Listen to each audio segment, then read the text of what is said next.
Raja Jackson, the son of Quinten Rampage Jackson, famous MMA fighter, has found his own fame, more like infamy, if you will, after he pretty much almost beat a man to death in the middle of a wrestling ring. So today we're going to take a look at that situation, and then we're going to take a look at some responses from professional wrestlers and how they feel about what they saw in that ring. Some responses are good, some responses not so great. But anyway, let's get into it.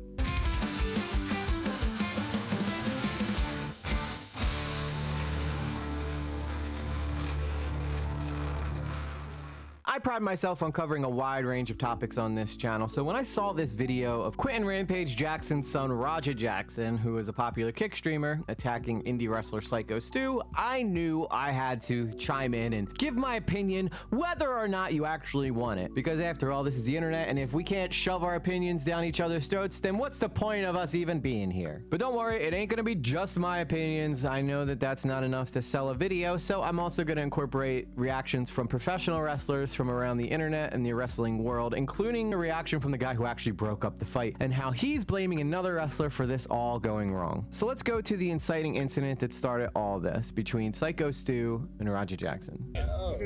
Syko Stu. Worried about Syko Stu. Syko Stu? What, you don't know me? Hell no. Yeah. Hey, I think that's a little. Oh, you don't sell it? He's not a fucking worker, bro. What the fuck was that? You don't sell it?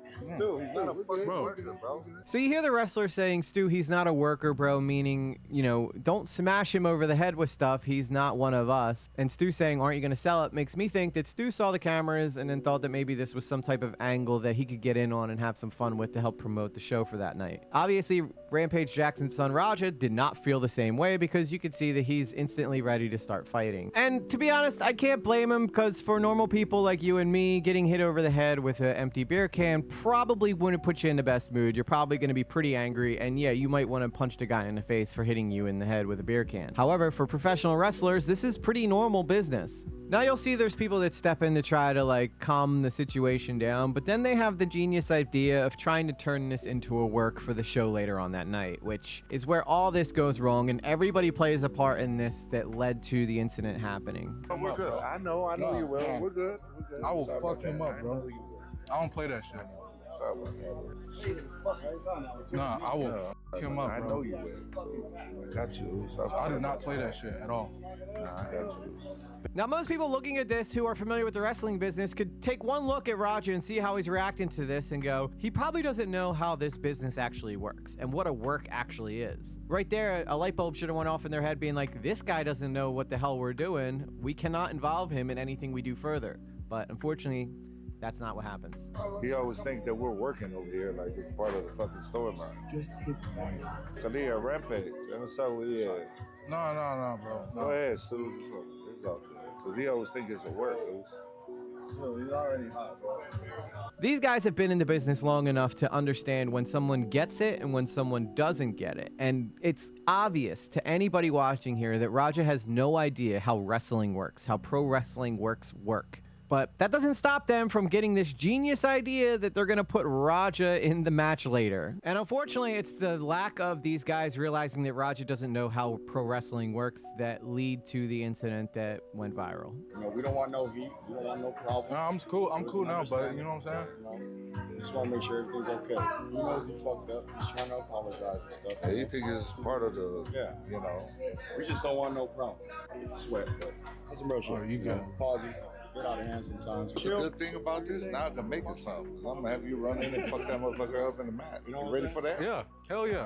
Talk to the president. Yeah, if you can do that for me, I'll be cool. So now we all know that Raja doesn't really understand how wrestling works. So listen to the wording that this guy says. Now this works because I'm going to have you come in and then F this mother effer up in the match later. You cool with that? And he says, yeah, if you can make that happen to me, I'd be excited. Again, Raja has no idea how professional wrestling works. So in Raja's mind, he's like, oh, you're going to let me go tee off on this guy? Awesome. This is where all the wrestlers around this guy failed him big time. Yeah, let's do that. Hell yeah. I have him run in on your shit. your match. So fucking seal that. Yeah. Hey, yeah. do that. I'm sorry, bro. Hey, it's gonna all work out, dude. Yeah, as long as I can do that. Yeah. I apologize. I appreciate it. I didn't know. I just thought you were Don't see my wheel. Just stay with the camera. There is two completely different thought processes taking place here. On Roger Jackson's side, he's thinking, wow, I get to go in and just beat the crap out of this guy and nobody's going to do anything? Awesome. And this guy's down for it? Even better. As where on the professional wrestler side, they're over here thinking, oh, he's going to like come in and he'll do like a slam on me or something like that. It'll all be good. No, that is not what Roger's got going on in his mind. Roger's thinking he's going to be able to just tee off on this guy and potentially kill him. Again, Roger has no clue how freaking professional wrestling works. And how these guys didn't see that blows my mind. All the signs were there that this kid had no clue what he was doing. And instead of someone pulling him aside and being like, hey, do you know how this is going to go down? No. Instead, this moron in a cowboy hat comes forward and then reinstills the idea that Roger can just tee off on this dude. What he thought was he was a pro. I understand. Yeah, another thing is, even when we are working like that, you don't fucking, you know That's what I'm saying. But he doesn't So- know him like that. you don't. When you run in on his shit, you fucking give him his receipt. You remember what a receipt is? Give him that fucking receipt, bro. Tag his shit. If you got a fucking problem with it, I'll fucking run out there. So if it wasn't bad enough that the first guy's telling him, hey, we're going to work this into the storyline. We're going to let you come in later during his match and whoop his ass. Roger's thinking, oh, I get to whoop his ass? Even better. Now you got Chippendale's dancing looking cowboy in here saying, hey, give him a receipt, which a receipt in wrestling is if a guy hits you a little too hard, you can hit him back, kind of letting him know, hey, chill the hell out because you gave me a stiff shot. Now I'm stiff shotting you back. Again, Roger doesn't even know how the wrestling business works. So as far as he's concerned, this means it's open season on Syko Stu, which brings us to the incident at hand. Now pay attention to what Roger Jackson's saying to his chat before he runs in on his spot. Oh, all right, bet. You about to see you about to see how fake of a crash out I am. Now I get a chance to get in the ring and do this and do some to him. How many subs to knock him out? That's a good question. I don't know. Fucking can. Gets a spot. Watch, my dad can't never call me a bitch. Straight up. And tell me to fake him. They say I can hit him for real. Exactly. People think this sweet. People think this is a fucking game. Straight up, bro. I'm just really, like I said, guys, I'm really humble at the end of the day. The nigga ain't no fighter, but I'm gonna really have to show him, like, nigga, you can't just hit a can on my goddamn face. W, if you want to see me, you want to see if I can pick him up. W. It was not a fake can, bro. It was not a fake can. I'm telling you that right now. It didn't hurt, but it wasn't a fake can. That was a real can. Bet. I honestly have no clue what the hell was going on at this wrestling event where they weren't even checking in on this dude's stream to see what he was saying, but it's pretty obvious that this was a planned assault and his chat was 100% pushing and stoking the flame. So far, you have the chat juicing him up. His dad even called him before saying, you want some gay shit hugging up on some man in tights. You have the promoter saying you can go in there and kick his ass. And now you have the chat juicing him up saying, get in there and F this dude up and we will send you subs. This was a disaster waiting to happen. And obviously we get to the moment where Raja jumps in the ring and, well, the rest is online that you can go and see. I can't show most of it here because it's just too disturbing, but I'll show you what I can.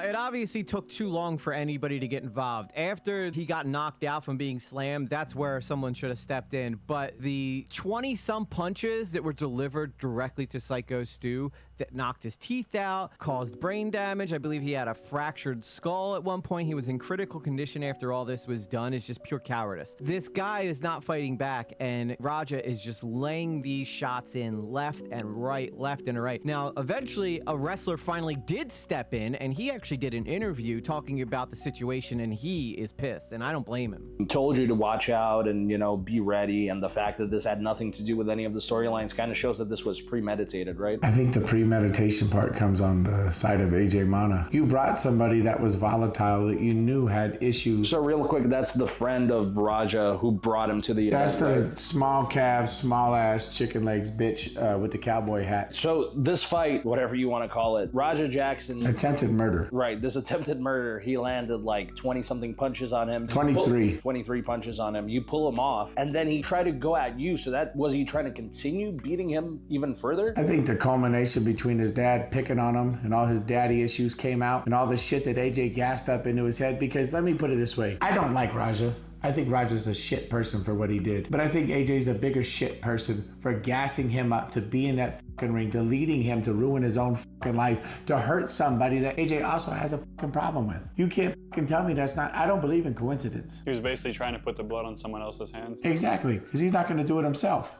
You know, the few little backyard fights he fucking got in where he got beat the up, and then you got somebody that's a real fighter, trained by somebody that was one of the greatest of all time, and then you had him do your dirty work. When you're a man, you're in control of your life. If you do things for other men, you're their bitch. You are not a man, Basically you're a puppet. Doug, so what happened when you and him squared off? I just went in there to stop it first, you know, because I was kind of in shock. I saw Stu, I saw the punches, it felt like slow motion. I'm looking around, I'm looking at Stu's friends staring at me, not running in. I'm only running in. Somebody pinned Stu after he almost got beat to death. People are so chicken shit that they don't understand violence.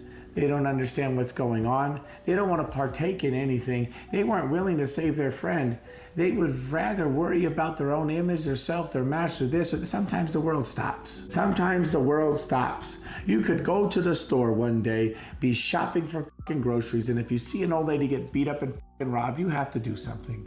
Sometimes the world stops. So these fucking people are sitting in the fucking ring watching a man get beat to death that they call a fucking friend. The people in the back are fucking telling me, hey, can you go out there and make sure nothing bad happens? So now I got all this responsibility. But at the same time, if I'm AJ Mana, if I'm the people that told me to fucking go out there, if that's the person I brought, or I know this whole situation's going on, I'd be right at the fucking ring. If somebody told me that Ian had the possibility of having a fucking fingernail being put out of place because somebody might be a little off in the ring, you think I would take a fucking chance of my friend getting hurt? I'd be in the fucking corner of the ring on the very side in the front fucking row. You couldn't move me from the fucking spot. I'd run the whole fucking show. Fuck all of you. That's my friend. That's my family. That's somebody who means more to me than anything in the world. I would never let something fucking touch him. And he's absolutely right in all this. The guy who was in the cowboy hat, AJ Mana, brought him to this. He was responsible for his guest that he brought to this event, and clearly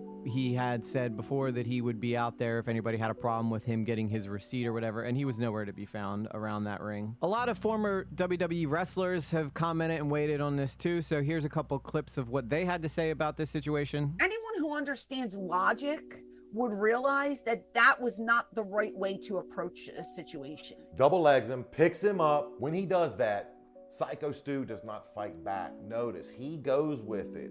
Raji even rears him back. Syko Stu's not trying to get out of this, telling me this was supposed to be a part of the show. And once he delivers him, once he slams him back, you see his head hits the back of the canvas. I think he's out cold. The moment he takes that bump that was way harder than the bump he thought he was about to take. When you straddle another man and you just rain down blow after blow, when you can obviously see they're out cold, they have no way of defending, protecting themselves, you're borderline flirting with assault and quite possibly criminal charges. Get payback. What I don't know is who was working and who was shooting up till the point before he... Jeff, come on, buddy. What are you talking about? You don't know who was working and who was shooting. No, fucking let me finish, dude. He threw a pro wrestling punch with an empty beer can. No. All the comments, like didn't he say before he went, like we streaming, like I'm gonna screw this guy up. I'm gonna screw him up for real, right? Obviously, he was shooting. But yeah, there's no doubt. But if you go back and listen to that, can you imagine a professional wrestler saying that? That's what you would say. Hey, I'm going to screw this guy up for real. Of course. I'm just kind of going down that line. I really don't know. Ultimately, the guy who promoted the show is responsible. And so I don't even know who Oh my gosh, Jeff. Or is there no personal responsibility or accountability when you punch a guy? No. Raja is guilty. The guy in the cowboy hat, if it's true that he amped him up, he's guilty. There's a shitload of guilt to go around. Something happened earlier in the day, and I saw like he hit him in the head with a water bottle or something as they were phased off, and then supposedly shook hands. It was squashed. Then Raja's friend said something like, well, you can get a receipt later. And that was misconstrued. And this was, I guess, what Raja Jackson thought was the receipt for that earlier. We live in the wrestling bubble. There's people that live in the real world. Raja Jackson lives somewhere else, I guess, but he's not in the wrestling bubble to even understand or comprehend what selling is, what a work punch, even what a beer can is, or anything. 100%. Attempted murder. There's no other way to describe it. And, you know, I'm going to give you some caveats about what could have been done, but I want to make it very clear. This is 100% Raja Jackson's fault. 100%.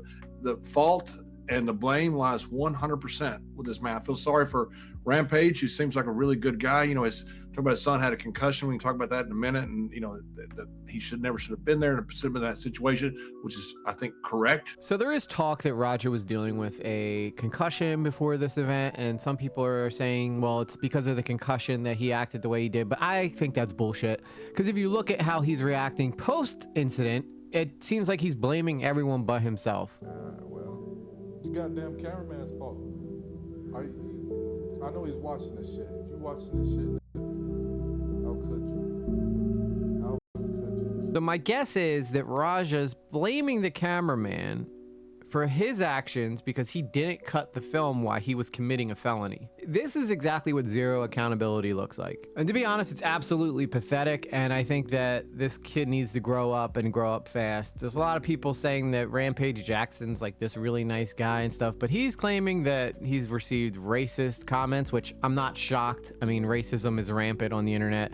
So I believe that he probably is receiving racist comments or whatever, which I would highly suggest nobody send to anybody because that doesn't help the situation at all. And plus, it just makes you a scumbag. At the end of the day, this is 100% on Raja and the promoters and anybody else involved who told him to go get him some of Syko Stu. Meanwhile, Syko Stu is recovering. I believe someone had mentioned somewhere along the line that he had flatlined during his hospital stay, which thank God he didn't die, because then Raja Jackson would certainly be in jail for much longer than he's probably looking at now, which he's definitely looking at jail time if I had to guess, depending on whether or not Syko Stu sues him. But Syko Stu definitely has a lawsuit here that he could file against him for whatever permanent damages he faced during that incident. It just goes to show you that if you put the wrong person in the wrong situation at the wrong time, incidents like this can happen. This could have been easily avoided. You hear the wrestlers all say this guy had no idea how the business worked and they threw him in the spot anyway because they wanted a quick